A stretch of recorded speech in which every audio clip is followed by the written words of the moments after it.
jo som en Jaume Pasqual i aquests són els meus companys. Jo som en Jordi Riera.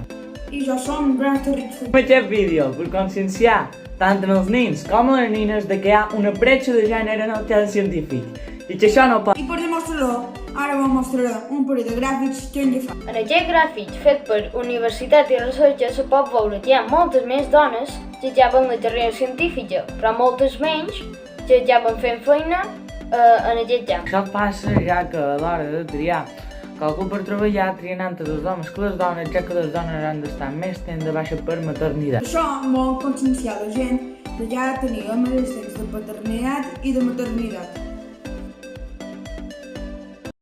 Jo vull ser científica. Ja, Maria, tu científica, però si ets una dona. Vull potser científica, encara que en el va dir que no. Estudiaré tot el que pugui i més. 5 anys després... Ai, no puc comprar res més, o me quedaré fora doblers. La meva única oportunitat és el treball com a científic, no tinc altra opció.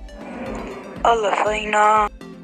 Oh, és ella! Me vaig portar fatal, segur que entrau al carrer. Ei, hola! Oh, hola, jo venia per el treball. Que me demanes a mi? No eres tu que deies que no podries ser científica? Perdó, me vaig portar fatal, però crec que he madurat. Enja, te set perquè crec que ten potencial, Gràcies, moltíssimes gràcies. Uns anys després, na Maria va guanyar el Premi Nobel a millor científica. Bien! Hurra! Nosaltres apostem #qualsevol pot ser científica. Gràcies per la seva atenció.